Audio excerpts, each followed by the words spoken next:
Guys, go on, come in, brother. Do you mind if we put this on film, please? Yeah. Yes, you do mind, or yes, we can? You can. Go on, what's your question, brother? I don't have a question. I just want to say, thank you so much for all you've done. It's been a great help to my faith, especially. So I actually ran into Shamsi maybe 2 years ago. Right. Didn't know anything about Islam, so I'm curious, find out more about it. So I actually went up to one of his stands. Yeah. And didn't have a great conversation. Well, it was quite discouraging for me because I didn't really know much about how to defend the faith. Yeah. I was just Christian for a decent amount of time, but he was very open about Trinity's wrong, Bible's corrupted, all that stuff. And then I basically tried to find him online to see if he's what stuff he's done. Yeah. Ended up finding your videos and watched basically every single Soko video. Oh well, thank you so much. So here's the thing. Just firstly, Soko Films is not my channel. My channel is Bob the Speaker's Corner. Okay. I work with JC and Soko Films, but let's just address this because there's a real problem in the church. And which cameras are on these two? Come in, brother. What's your name? Lawrence. Lawrence. So Lawrence is an example of a real problem in the church, which is that we are not training Christians how to defend their faith. And the reality is we're sending Christians into the world to talk about Jesus, but we're not training Christians how to defend their claims when other people come back with smart arguments about why you shouldn't believe in Jesus.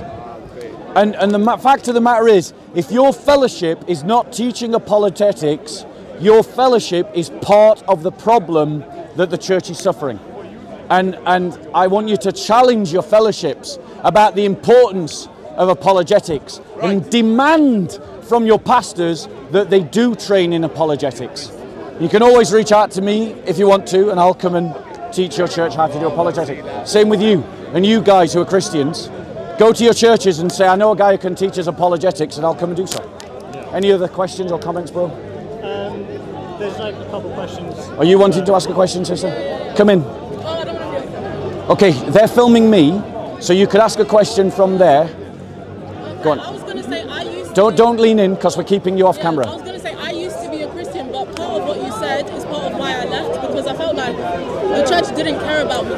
Yeah. And they didn't care what I believed. They sincerely did not care what I believed. I'd say something like, how is the devil the opposite of God when God can't have an opposite or an equal? Yeah. Things like that. They'll be like, just believe it. Like, they do not care what I believe. Yeah. Now I'm Muslim, no one really cares from the church. Like, my parents don't care, no one cares. I was from this part Catholic. Yeah. So I do feel like you're right in saying that the church is lazy in Yeah. a sense, in terms of defending its religion, but I do feel like even if you did defend your religion, it still wouldn't hold up. Obviously, I'm saying that because I'm Muslim now, but I do feel like the church has become lazy and it doesn't represent Christianity.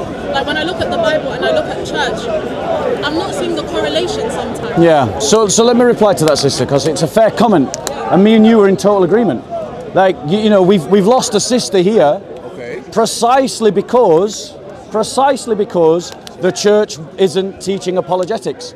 We've lost a sister here precisely because the church doesn't care to defend its borders, to look after those who are on the edges of the faith, or to learn from when it loses someone, to think to itself, we need to shut down these routes. And my invitation to you, sister, is, obviously you made a decision based upon the information you had at hand at the time. And I respect that decision. I don't blame you for entering into something that seemed well defended and leaving something that you thought was not well defended. I have no judgment of you at all. However, what I would say to you is that there is the opportunity to speak to learned Christians like myself and to go over again all the reasons why you initially left the Christian faith, to see if that decision back then, whenever it was, is a valid one, and whether you should reconsider to re-enter the faith and join a church where they actually do teach apologetics and where they do care about what you believe, because those churches do exist and I can introduce you to them. So my invitation to your sister is, Like, I'm not trying to force you to become a Christian, or I respect the decision that you made, and I understand your reasons for making it. But where there is opportunity to learn, it can't hurt you to learn. Yeah. You know. My Go on. stepdad, he has a degree in theology. Yeah. He's a Christian and he's a Catholic, so I generally talk to him. But when I talk to him, again, sometimes I can't tell the difference. Is Christianity really, quote unquote, this fault, or do people not care to defend their religion? That this is the bad answer I've been given. Yeah. And all I get is lazy answers. And my point to you is, sister, right? If you and me were to sit down and to go over your questions, I assure you, you would not be getting lazy answers from me. The problem is, now that you've identified yourself as a Muslim woman, I won't be able to have a conversation with you that doesn't get interrupted. But if you want to, I am happy to talk with you over Skype, talk with you through email correspondence, or speak to you on Zoom, and to go through these issues so that you can see that actually Christianity does stand up to criticism, because her Catholic uncle was unable to answer. Her Catholic stepdad was unable to give solid answers. Yeah, and he has a degree because the Catholic Church isn't teaching. Sister. So this is what I'm talking about. You've got to make the decision to exclude him from the conversation. Otherwise, he'll just interrupt us continuously. So it's up to you. I'm not going to force you to do anything. Yeah? Right? Right. So my point to you is. Yeah. You ask me about Islam, I'll come to you. But I'm just my point to you is, sister, is that I just this week I received an email from a Christian who left Christianity, became a Muslim, then watched my videos on Soko Films, and has returned to the Christian faith, because just like you, the answers that he didn't get in his church and from his family, he got from me. You have any evidence that Christian? Now notice the interruption, notice the rudeness. I can't make this man stop. You are the one who has to stop him. Otherwise he'll just behave like this continuously. Now my point, don't. Right, so sister, right? Now notice the controlling behavior that's happening right now.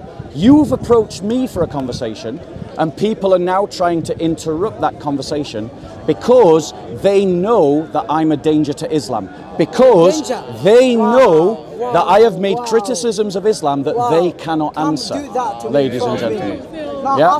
So, no, I'm not saying you're feeling threatened. I'm just pointing out his rude behavior. You approached me for a conversation, and now he's trying to interrupt that conversation. And he's trying to impose himself on this conversation. Bring your priest along with you. Go on, you ask your question. Thomas Aquinas theology, because that's what my stepdad follows. So that's the main thing that... Yeah, I don't follow it in the sense of I think that he is the only doctor of the church. However, I am happy to go along with Thomas Aquinas theology. Okay, so if you got any questions on that. Like divine simplicity? No, I don't. Okay, then me and you can't debate, because that's like a core thing for me. Right. So, but the problem with that actually gets me in trouble with some Muslims as well, but I'm allowed to have that. Right. So the problem with divine simplicity in Islam, right? For those Muslims that hold on to it, and it's not actually Sunni Muslims that hold on to divine simplicity.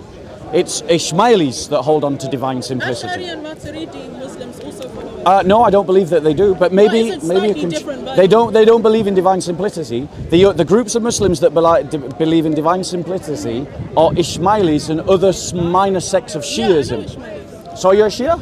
No, I'm Sunni. Okay, but mainstream Sunni Islam, Yeah, I'm aware. believes in the attributes and the essence of Allah.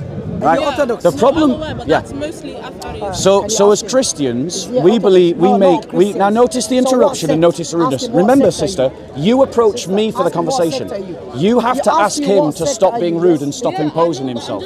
You have to ask him to stop being rude and imposing himself. I'll ask him when I finish asking him. Yeah. What's your sect So in Christianity? sister, in response to your Orthodox, Protestant, Catholic. Different Muslim opinions. right. So the point is, Which one? yeah, that Christians believe in the essence, energy, distinction, except for those Christians that believe in divine simplicity.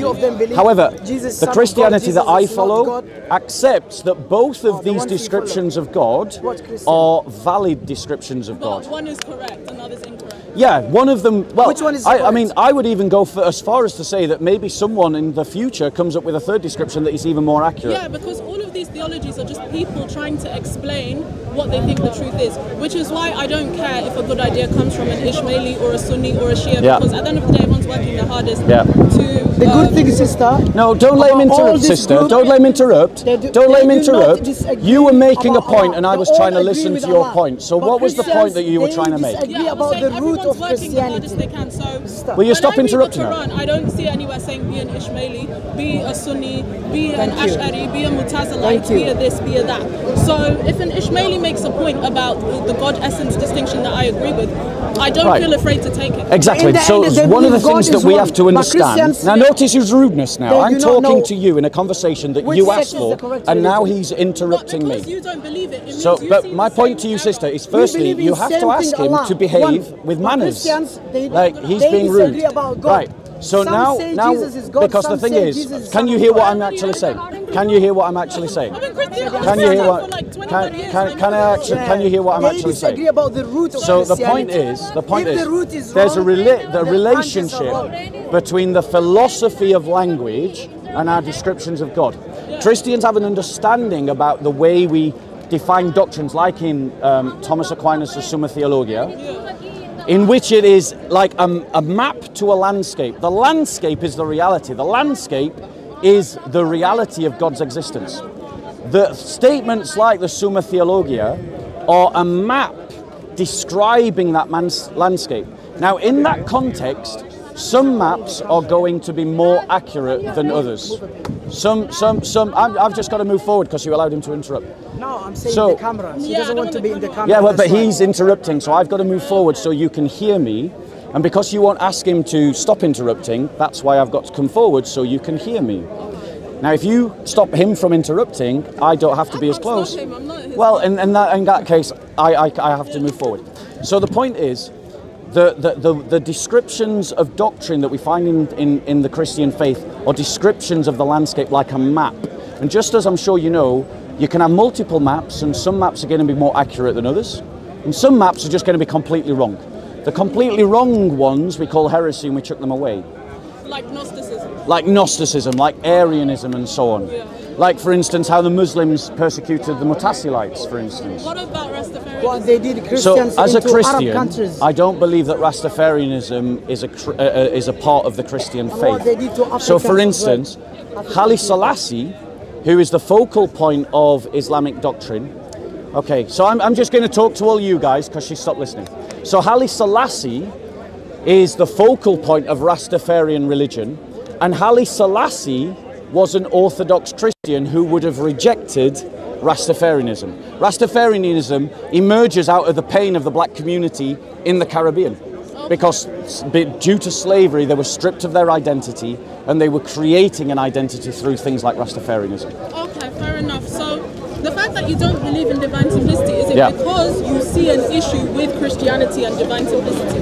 Like, you feel like Thomas Aquinas was contradicting himself? No. In a sense? That's not my reason. Okay, what was your reason? So the reason why I don't believe in divine simplicity is because I'm simply better educated in the essence-energy distinction. Okay. And I haven't had the opportunity to sit down and really go into Thomas Aquinas' theology. However, just as I said, you know, like, you can have multiple maps. So if I gave you a map of this park, that was really detailed, and then someone gave you a map of this park that you find dotted around all over the place, you can use both maps to navigate around this park, but one is more accurate than another. Okay. And that's how I navigate doctrinal differences between Christians. Okay. Yeah. Okay, fair enough. Because you don't know much about it, I can't really talk to you about it, but it was good to speak to you and understand. Well, it's really lovely to speak to you. What's your name, sister? Chloe. Okay, I'm going to give you a book, and I'd like to give you a gift. No, thanks. Okay, if you would ever like to come and talk to me again, feel free to get in touch with me. Yeah, brilliant. God bless you. Take care. There you go, guys. No, I haven't got a mummy. So there you go, guys, ladies and gentlemen. No, we're not interested. We're not interested in this child. We're not interested in this child. I will educate I'm not interested in this and child. your book, the Bible. So what we saw, ladies and gentlemen, is the fact that the Catholic Church is losing people because it doesn't teach apologetics, because it doesn't teach a firm Christian identity that people can stand upon, because it doesn't encourage Christians to take pride in their Christian faith. ladies and gentlemen. Unitarian is there. And what we've got to do, ladies and Unitarian gentlemen, can debate, but not what we've Unitarians. got to do, ladies and Jesus gentlemen, was not is a challenge our Unitarian parish man. priests, He challenge was our bishops, Unitarian. challenge He was our never pastors and our elders to teach the solidity of the soul inside the Christian as part of their discipleship. Because we lost a sister for no good reason. However, I just want to point out something. I received an email this week of a Christian who became a Muslim for the same reasons as the sister. Watched the videos on Soko Films and then returned to the Christian faith. And he wrote to me this week to tell me. This very week, ladies and gentlemen, I was sat in a church with someone who converted to Islam for the polygamy, his words, not mine. He even went on Hajj, and he's been inside Mecca. And he came back to being a Christian because he realized He was a Muslim. that Christianity is what gives Show me people evidence. salvation. He's a liar. Show me evidence. And notice how this pathetic I troll dare you, show me is triggered by the You fact show me evidence. of my experience, Show me ladies evidence. and gentlemen. Show me evidence. Notice how he's Show triggered. me evidence. Notice how he's Guys, triggered. He was a Christian. He left Christianity. There we go, ladies and Now gentlemen. he came back to Christianity. I'm going to ignore the troll. I want to encourage all of you to ignore the troll. If there's anyone that would like to ask a question or have a conversation, let me know. I'm figuring you're standing there. Right. So, brother, I do want to have a conversation with you. But I promise this, brother. Now, notice. Do you want to listen? I'm talking to you. Look at his behaviour. Look at his behaviour. So let's stand close, because then he can't. So, I'm going to have a debate with you. I will have a debate with you today if you stay. But I promised the Unitarian brother a debate earlier, so I need to give him a debate first. Before the debate and everything. How have you been? I'm well, thank you. How are you? I'm alright, great. Good. It's good to see you again. Likewise. Glad you're doing well. Let me debate this, brother. It might take an hour, a bit longer. Get yourself a coffee. I might watch it. Okay, and then we can have a debate ourselves. All right? Okay. I promise you a debate. I'm delivering. Let's go over here. Ignore the trolls, guys. Ignore the trolls.